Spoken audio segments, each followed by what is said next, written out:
We all like to think we're in control of our own decisions, right? That we're the captain of our own ship.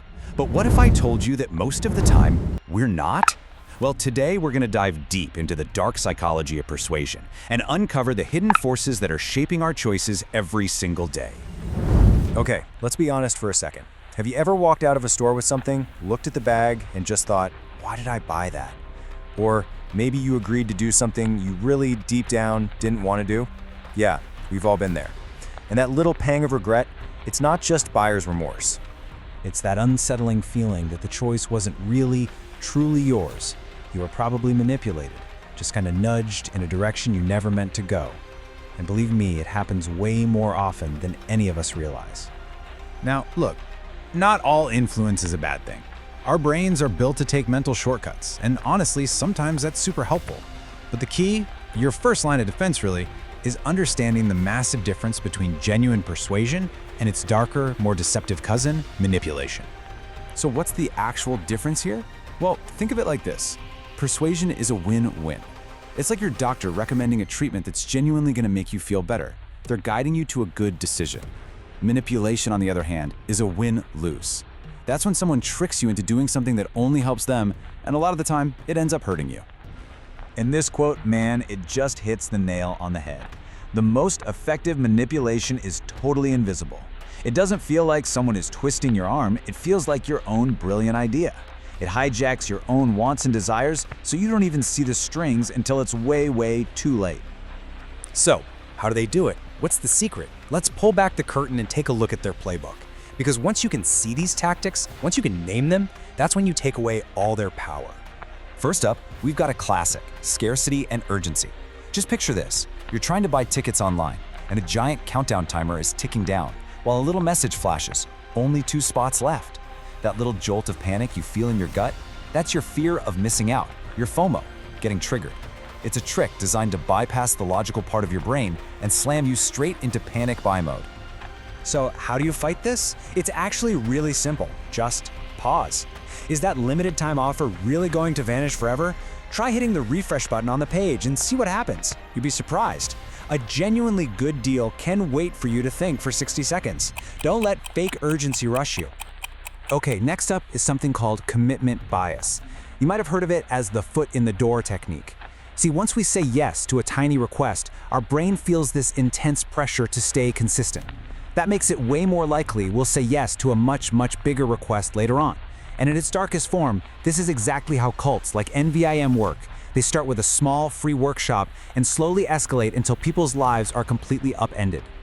To protect yourself, you have to keep an eye out for these escalating requests. And this is the absolute killer question you have to ask yourself. If they had asked for this, the big thing, right at the very start, would I have said yes? If the answer is no way, then it's time to walk. And remember, it is always okay to change your mind. You know, as humans, we are just hardwired to trust authority. A white lab coat, a fancy title, an impressive-looking uniform. These things automatically flip a switch in our brains that says, trust this person. And manipulators know this all too well. Think about someone like Elizabeth Holmes from Theranos. She wore the black turtleneck to look like Steve Jobs and packed her board with famous names, all to sell a fantasy. They hijack our trust by faking the symbols of authority. So, the bottom line is, you have to separate the message from the messenger. Does their advice actually hold up on its own? And don't ever be afraid to do a quick check. Seriously, it takes 2 seconds to find out if someone is a Harvard graduate or a Harvard graduate. Those little details matter a lot. This next one, it's so simple, but it is so powerful. It's called the mere exposure effect. Basically, our brains are wired so that the more we see or hear something, a slogan, a product, an idea, the more familiar it feels. And our brains mistake that familiarity for trust and truth. The scary part, it works even if the message is a complete and total lie. I mean, this is basically propaganda 101, and you can see the roadmap right here. It all starts with step 1, constant repetition. Just repeat a lie over and over and over. That repetition builds a sense of familiarity, which is step 2. Then, as you see in step 3, that feeling of familiarity starts to morph into a false sense of trust. And finally, before you know it, you're at step 4, where that lie becomes an unquestioned belief. It's just truth. Okay, so fighting this one, it takes some real conscious effort. Just because you've seen a headline 1,000 times in your social media feed does not make it true. In fact, when you start seeing a claim pop up again and again, let that be your trigger to actually dig deeper. And please, make an effort to escape your social media echo chamber. So, we've walked through some of the manipulators' dirtiest tricks. The big question now is, what do we do about it? How do we take back complete control of our own choices? Well, the answer is actually simpler than you might think. Look, the very first step is just to admit that these forces are real and that they are absolutely everywhere. From the commercials you see to the news you read, your environment is constantly shaping what you believe and the choices you make. Nobody is immune to this, but we can be prepared for it. And this right here is the whole point of this explainer. This knowledge isn't supposed to make you paranoid or cynical. It's meant to empower you. Understanding how manipulation works is your shield. Once you can spot the playbook, the plays just don't work on you anymore. You're the one back in control. So I'll leave you with this question to chew on.